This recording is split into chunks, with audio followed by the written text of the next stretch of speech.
untuk Muslimat Hidayatullah Sumatera Selatan.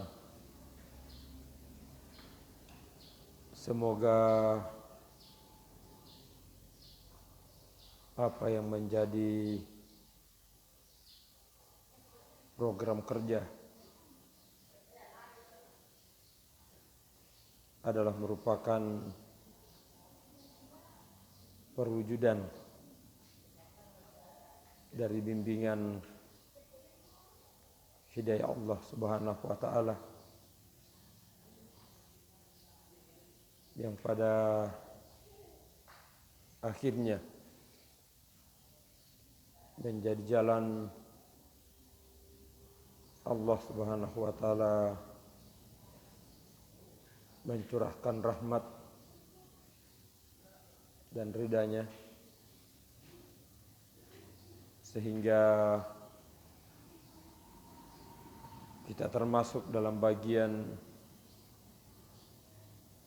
orang-orang yang berhak menerima ganjaran balasan yang telah disediakannya.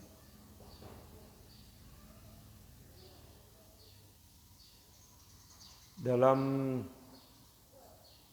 momentum seperti ini, saya selalu terngiang-ngiang oleh ungkapan Allah yarham Ustaz Abdullah Said yang tentu saja beliau adalah orang yang paling paham, yang sangat mengerti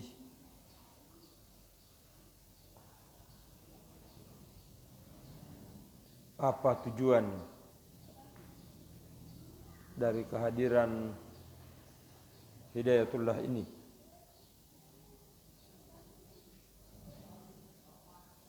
Ungkapan yang saya maksudkan adalah di mana beliau mengatakan bahwa kehadiran Hidayatullah sesungguhnya dimaksudkan bahwa apa yang akan kita kerjakan itu berbeda dengan apa yang dikerjakan oleh orang lain pada umumnya. Beliau mengatakan selanjutnya, kalau saja yang kita kerja di Hidayatullah ini sama persis dengan apa yang telah dikerjakan, dilakukan oleh orang, maka Hidayatullah tidak perlu lahir. Kita cukup bergabung dengan orang-orang yang telah melakukan apa yang ingin kita kerjakan. Ya, buat apa kita capek-capek harus menderita melakukan sesuatu dari awal lagi. Tapi karena yang ingin kita kerjakan memang berbeda dengan apa yang dilakukan orang, maka lahirlah Hidayatullah ini. Dari ungkapan ini seharusnya kita harus mampu meyakinkan diri kita masing-masing, khususnya para pengambil kebijakan, pembuat keputusan,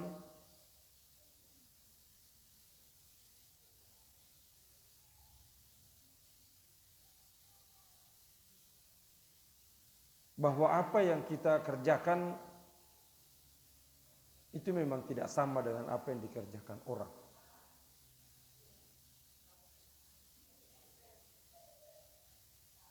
Salah satu poin inti yang menjadi perbedaan apa yang dikerjakan oleh orang di Hidayatullah ini adalah adanya manhaj sistematika wahyu. Ya, ini perbedaan yang paling menyolok dibandingkan dengan apa yang dikerjakan orang. Sebab memang sistematika wahyu adalah sesuatu yang orisinil, khas, milik Hidayatullah. Sehingga karenanya ini menjadi sesuatu yang tidak bisa ditawar-tawar, tidak bisa dielakkan. Bagi kader Hidayatullah itu mutlak untuk memahami apa sistematika wahyu itu. Meskipun pemahaman yang dimaksudkan tidak harus berbanding lurus dengan kemampuan kita dalam membahasakannya, baik lewat lisan maupun tulisan. Tapi yang pasti itu menjadi spirit dari aktivitas yang kita lakoni kemudian di Hidayatullah ini.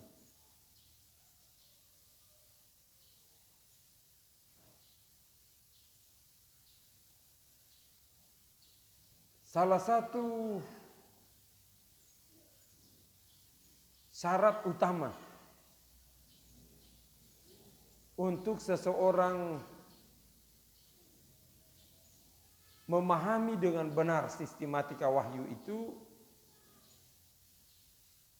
mutlak ditandai dengan pemahaman dia terhadap sejarah Nabiullah Muhammad sallallahu alaihi wasallam. Sebab kenapa? Inilah terjemahan paling benar, tafsir paling otentik dari sistematika wahyu itu. Bahkan almarhum mengatakan bahwa sistematika wahyu adalah merupakan landasan konsepsi, sementara sirah nabawi adalah landasan operasi.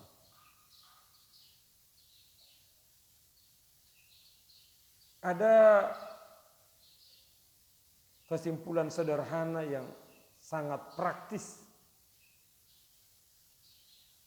dari pemahaman seseorang terhadap sejarah Nabi, bahwasanya bila yang kita kerjakan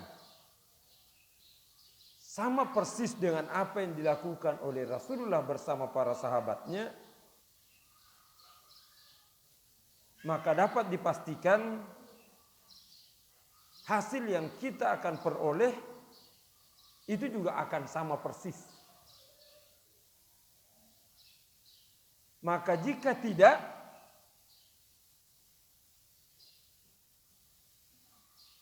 maka bukan hasilnya yang harus dievaluasi, akan tetapi perlu ditelusuri ulang. Pasti ada yang salah, ada yang keliru dalam kita menapaktilasi sejarah itu.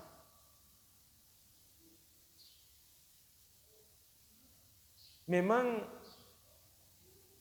pemahaman seseorang terhadap sejarah bukanlah hal yang mudah. Saya di acara sarasehan pendiri dan perintis Hidayatullah di Berau kemarin saya kemukakan salah satu hal yang perlu diwaspadai, saya katakan khususnya sepeninggal para senior di Hidayatullah ini, di mana kemudian begitu banyak orang yang sering kali mengutip pernyataan dan itu diklaim sebagai pernyataan Ustadz Abdullah Said, atau mengatakan Ustadz Abdullah Said dulu pernah melakukan ini. Saya katakan siapa yang bisa melakukan verifikasi kebenaran dari pernyataan itu? Kalau para senior, para pendiri ini sudah habis. Sementara seolah-olah dikesankan itu menjadi alat legitimasi dari apa yang dia lakukan kemudian. Kenapa saya katakan khawatir? Sedangkan hadis saja, ucapan dan perilaku Rasulullah yang nyata-nyata bagian dari syariat, ternyata ada yang dikenal kemudian hadisnya lemah, bahkan hadis palsu. Apalagi pernyataan, sikap, kebijakan dari Allahyarham Ustadz Abdullah Said. Nah sekarang banyak betul yang mudah sekali mengklaim itu. Ustadz Abdullah Said pernah mengatakan ini. Dulu Ustadz Abdullah Said begini. Nah siapa yang menggaransi bahwa betul itu? Seperti itu adanya. Padahal benar saja, itu masih perlu ditelusuri seperti apa konteksnya. Saya mengutip salah satu riwayat di mana salah satu sahabat yang sangat menonjol pemahamannya terhadap ayat dan hadis yang dikenal dengan Ibnu Mas'ud, yang di kalangan sahabat sampai sekelas Umar bin Khattab sekalipun, itu kalau ada yang dia ragu tentang persoalan agama ini, nanyanya kepada Ibnu Mas'ud. Nah satu saat Ibnu Mas'ud pernah didatangi oleh seseorang meminta fatwa bagaimana status tobat yang dilakukan oleh seorang pembunuh. Apakah masih mungkin tobatnya diterima? Secara mengejutkan kemudian Ibnu Mas'ud berfatwa bahwa seorang pembunuh itu mustahil, tidak mungkin tobatnya bisa diterima oleh Allah Subhanahu wa taala. Ini riwayatnya sahih. Tapi adakah kemudian orang yang berani membantah pernyataan dari Ibnu Mas'ud ini? Mengingat kapasitas, integritas beliau. Tapi kalau merujuk kepada ayat dan hadis, kok kayaknya bertentangan dengan apa yang beliau nyatakan. Nah inilah perlu diketahui konteksnya. Dalam situasi apa Ibnu Mas'ud kemudian berfatwa seperti itu? Beliau kemukakan hal tersebut karena yang bertanya waktu itu adalah orang yang sedang marah. Terlihat dari mukanya yang berwarna merah, suaranya yang naik, bahkan lebih jauh pedangnya sudah terhunus. Bahwa dia memang ingin membunuh seseorang, hanya butuh legitimasi bahwa kalau dia habis membunuh kemudian tobat, tobatnya diterima. Ibnu Mas'ud membaca situasi itu, beliau langsung berkata tidak bisa diterima tobatnya orang yang membunuh. Begitu dia mendengarkan fatwa dari Ibnu Mas'ud, dia langsung sarungkan pedangnya dan berkata, kalau begitu saya tidak jadi membunuh. Ini sekedar contoh bahwa sesuatu yang benar saja belum tentu otomatis bisa diikuti mentah-mentah. Apalagi yang masih dipertanyakan kebenarannya. Kadang juga ada orang yang salah dalam memahami situasi, memahami satu keadaan karena melihatnya secara parsial. Dan ini antara lain yang menginspirasi saya ketika menerima undangan acara sarasehan dan diminta mengisi materi. Saya kemudian menulis di Facebook tulisan bersambung. Ingat saya sudah tulisan ke-16 atau 17 kemarin. Terhenti 2 hari. Ibu ada yang punya akun Facebook ya? Oh, tidak ada yang main FB. Ya, saya menulis di Facebook itu tema besarnya belajar dari pengalaman. Cuma 2 hari ini terhenti sejak saya di Derawan kemarin. Atau tidak lanjut sampai sekarang. Saya teringat dengan sebuah cerita yang juga pernah saya ukil di Facebook beberapa bulan yang lalu. Cerita tentang seseorang yang bernama Udin. Saya juga tidak tahu kenapa Udin namanya, kapan kejadiannya, di mana tempatnya. Cuma Udin ini jadi menarik sebab dalam cerita itu digambarkan Udin ini adalah seorang warga kampung yang kondisi ekonominya cukup memprihatinkan. Tapi dia punya seekor domba yang punya keistimewaan tersendiri. Yang singkat cerita, satu saat di kampung itu diadakan lomba. Udin ikutkanlah dombanya untuk ikut lomba ketika itu. Dan ternyata kemudian dombanya keluar jadi pemenang. Dia mendapatkan hadiah.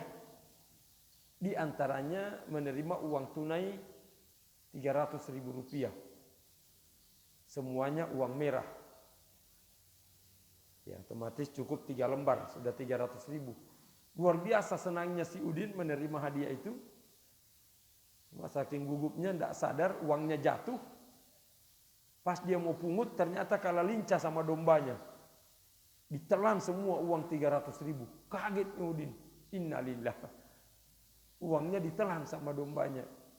Ada yang nyeletuk, dasar memang rezekinya si domba. Dia yang ikut lomba wajar kalau dia yang terima hadiahnya. Ya apa gunanya uang 300.000 bagi domba, apalagi sudah ditelan. Galau lah si Udin. Ya syukurnya ada panitia mendekati, Din tidak usah galau.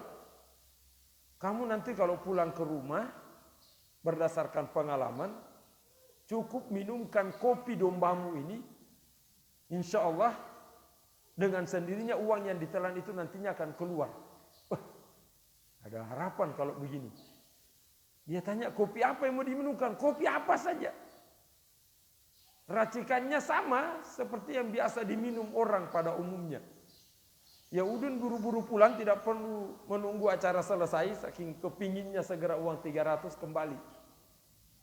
Belum sampai di rumah dia lewati warungnya Pak Haji, warung kopi, dia mampir. Pesan kopi, Pak Haji kaget juga, tumben si Udin mampir di warung saya, apalagi pesan kopi. Setelah dibuatkan kopi 1 gelas, Pak Hajinya tambah kaget. Kok tidak diminum kopinya, malah dombanya yang dikasih minum. Apaan sih Udin, kok domba dikasih minum kopi? Nanti kaget Pak Haji, begitu satu teguk, ternyata betul keluar uang 100.000. Kaget Pak Haji, Masya Allah, luar biasa dombanya si Udin ini. Dia langsung nawar, Din, mau tidak kamu jual dombamu ini?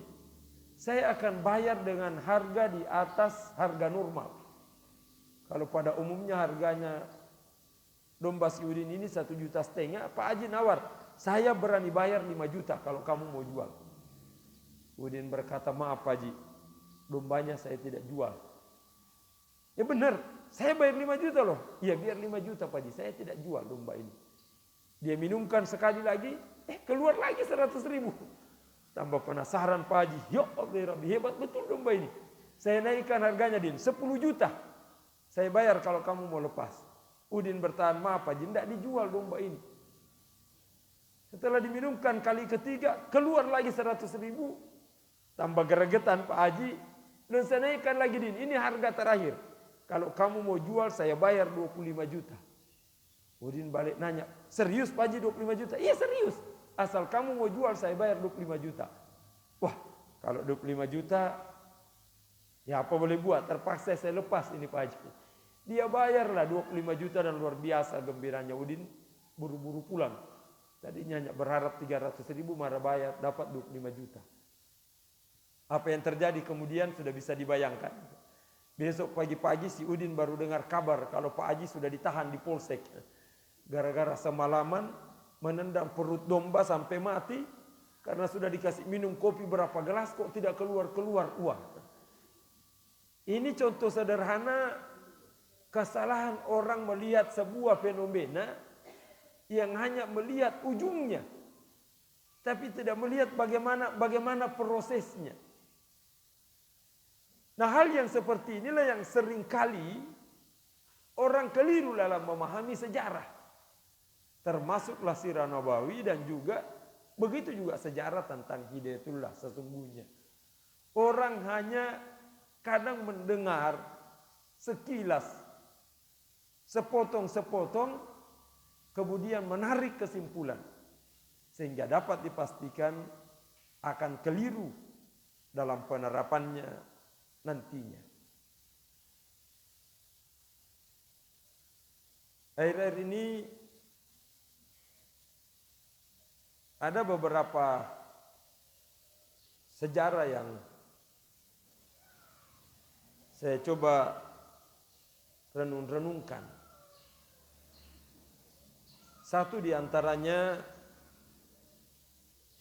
yang oleh Allahyarham Ustadz Abdullah Said memang menjadikannya sebagai salah satu kajian rutin paling tidak sekali dalam setahun, khususnya pada momentum silaturahim nasional yang di zaman almarhum dikenal dengan istilah silaturahim Muharram. Ya memang setiap bulan Muharram pada zaman Ustaz Abdullah Said, semua petugas di seluruh daerah itu diharuskan hadir ke kampus induk yang waktu itu belum dikenal istilah kampus induk, malah kampus pusat Gunung Tembak, yang kemudian di Sumatera ini juga menjadi kegiatan yang dirutinkan beberapa tahun terakhir. Dan Ustadz Lukman selalu ketiban rezeki menjadi tuan rumah. Beliau tugas di Bengkulu, pertama kali Bengkulu jadi tuan rumah acara silaturahim Muharram se-Sumatera. Pindah ke Medan, di Medan jadi tuan rumah lagi. Seharusnya tahun kemarin nih, hampir juga jadi tuan rumah lagi. Cuma karena Covid kemudian DPP minta supaya acara ini dipending saja. Saya coba telusuri peristiwa hijrahnya Rasulullah yang menjadi pusat kajian dari Allahyarham Ustadz Abdullah Said setiap bulan Muharram itu. Memang ternyata luar biasa dahsyatnya pelajaran yang terkandung di balik peristiwa hijrah ini. Yang kalau ditelusuri puncaknya, dan itu diabadikan di dalam Al-Quran pada surah At-Taubah ayat ke-40, di mana diabadikan dalam ayat itu ungkapan Rasulullah sallallahu alaihi wasallam kepada sahabatnya Abu Bakar As-Siddiq, iz yaqulu li sahibihi, ketika Rasulullah berkata kepada sahabatnya, ya izhuma fil ghar, ketika keduanya berada di dalam gua. Sejarah dikenal dengan nama Gua Sur. Rasulullah kemudian mengatakan kepada Abu Bakar, la tahzan. Kalau diterjemahkan dalam bahasa kekinian, la tahzan itu artinya adalah tidak usah galau, tidak usah stres, tidak usah bingung menghadapi kehidupan ini. Oleh Dr. Aid Al-Qarni, salah seorang penulis besar di dunia ini, menjadikan judul bukunya La Tahzan, yang kemudian sangat laris, di mana ungkapan ini bukanlah persoalan yang sederhana. Ini adalah modal yang sangat besar. Kalau setiap kader hidayatullah, setiap saat, di setiap keadaan dan kondisi bisa mengatakan la tahzan, sebenarnya ekstrimnya dapat dikatakan selesai sudah masalah di hidayatullah ini. Kalau kita setiap saat bisa berkata, tidak usah galau, tidak usah pusing, tidak usah stres, mau tetap ditugaskan di kampung rambutan ini, atau mau ditugaskan dimutasi ke daerah lain sampai ke tingkat merintis daerah baru, pokoknya setiap ada masalah persoalan yang ditemui, cukup berkata la tahzan, tidak usah galau, tidak usah stres, ya selesai masalah.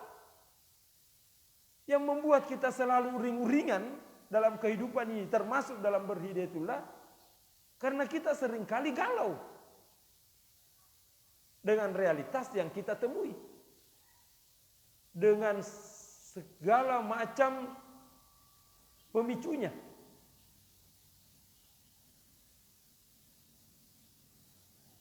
Nah, inilah sebenarnya salah satu poin yang ingin diraih oleh Allah yarham Ustaz Abdullah Said. Inilah yang diintrodusir kepada para kader-kadernya, sehingga memang dalam situasi dan kondisi apapun di hidayatullah pada masa itu, kita selalu merasa enjoy, merasa tenang.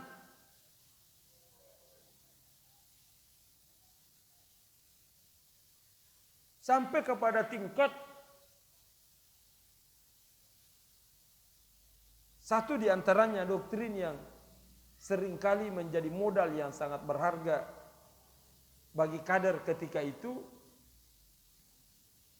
ketika kita mampu meyakini bahwa dengan berhidayatullah itu surga pasti ada di tangan.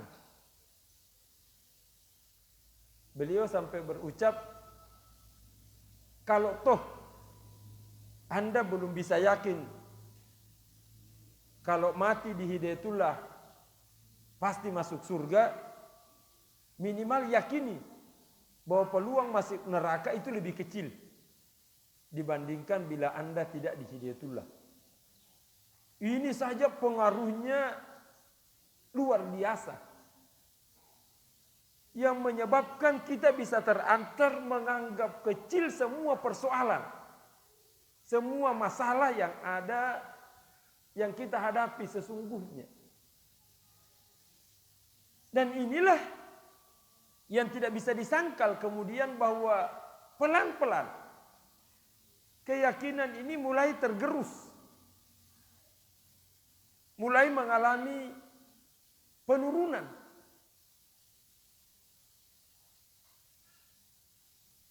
Sampai ke tingkat nyaris tidak lagi menjadi sesuatu yang menarik untuk dibahas lebih jauh persoalan akhirat itu. Kita lebih sering berhidayatullah hari ini berbicara soal karir yang imbasnya kepada fasilitas dan tunjangan. Dan inilah yang umumnya seringkali membuat orang jadi galau di hidayatullah hari ini. Namun mencoba memaksakan untuk orang tidak galau tanpa ada landasan yang rasional yang bisa diterima, itu bukan sesuatu yang mudah. Tapi karena yang mengucapkan itu Rasulullah dan yang menerima ungkapan itu adalah Abu Bakar, itu langsung nyambung dan luar biasa. Tenangnya Abu Bakar ketika itu bersama Rasulullah, meskipun situasinya sebenarnya sangat manusiawi kalau mengalami kegalauan yang luar biasa. Sebab kenapa dalam sejarah ketika itu digambarkan Rasulullah bersama Abu Bakar sementara di dalam gua, pintu masuk dan pintu keluarnya cuma satu. Dalam keadaan di depan pintu gua sudah kumpul orang-orang pilihan yang ditugaskan khusus menangkap Nabi Muhammad hidup atau mati. Dalam kalkulasi manusiawinya tidak mungkin lagi selamat ketika itu. Apalagi yang menjadi benteng penghalangnya cuma satu, sarang laba-laba, yang oleh Allah sendiri dikatakan inilah rumah sarang paling lemah di dunia. Tapi justru itu yang dijadikan oleh Allah sebagai tidak ada masalah. Sekalipun saya ditugaskan hanya berdua dengan Ismail, anaknya yang masih bayi. Padahal tempat tugasnya Hajar ketika itu Allah sendiri nyatakan dalam ayat ghairi zi zar'in. Jangankan staf, anggota, jamaah, simpatisan, donatur, lebih-lebih aset, ATM lengkap dengan isinya, gudang dengan segala macam variasi yang ada di dalamnya, sampai rumput sekalipun tidak ada yang hidup. Cabang apa yang mau dirintis kalau lokasinya seperti ini? Rumput saja tidak bisa tumbuh. Tapi kemudian, Masya Allah, ketaatan Hajar menerima amanah itu kemudian berubah drastis, terbalik 180 derajat. Jadilah kemudian Mekah menjadi sebuah kawasan yang paling diberkahi. Nah, inilah yang sebenarnya perlu kita telusuri, kaji lebih jauh. Bagaimana bisa menumbuhkan keyakinan innallaha ma'ana setiap saat. Ini sesuatu yang tidak bisa dibuat-buat, tidak bisa dipaksakan, tidak bisa didoktrinkan sesaat, tapi butuh proses yang panjang.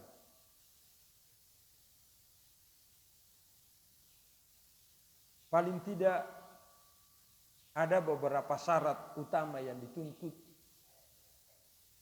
untuk itu.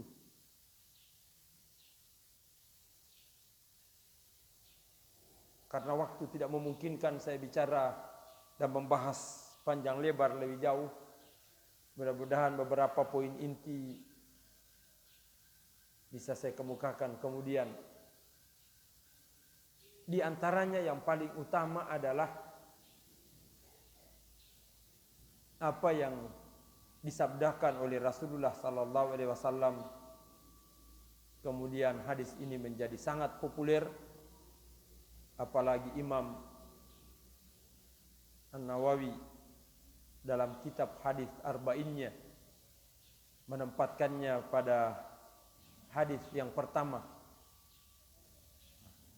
Kalau orang Hidayatullah pasti tahu ya. Ini ada program hafalan hadis arba'in di masjid. Tidak ada ya? Ini sudah marhala ustok semua. Ada yang belum. Ya, apa hadis pertama di hadis arba'in itu? Innamal a'malu binniyat wa innamal likulli imri'in ma nawa. Salah satu penyebab utama kenapa ada orang di Hidayatullah suka galau, baik permasalahan orang lain, apalagi masalahnya sendiri. Bayangkan itu ada orang galau karena ada orang punya masalah. Dia ikut-ikutan bermasalah juga. Padahal masalahnya orang. Apalagi kalau masalahnya sendiri. Semoga demikian. Salah satu pemicunya, mau peduli karena namanya, apalagi kalau memang bukan persoalan orangnya, persoalan dirinya, tapi kemudian itu memicu kegalauan, itu pasti ada masalah. Dan masalah yang pertama kali harus diintrospeksi adalah niatnya. Lebih-lebih kalau galau dan kegalauannya dituang di medsos. Jadikan status di WhatsApp, diposting di grup. Lebih-lebih kalau dipostingnya di Facebook. Wah, luar biasa. Itu mengindikasikan pasti ada masalah dengan dirinya. Dan yang paling utama yang perlu dievaluasi adalah niatnya. Memangnya Anda dulu masuk di Hidayatullah ini apa sih niatnya? Kenapa ikutan bergabung? Dan kemudian suka bikin masalah karena galau. Dan memaksakan orang lain ikut galau dengan masalahnya. Menjadi provokator kemudian mempengaruhi sana sini. Untuk ikut partisipasi menjadi kegalauan massal. Ya perlu ditelusuri, dicari tahu. Kamu dulu masuk di Hidayatullah apa niatnya?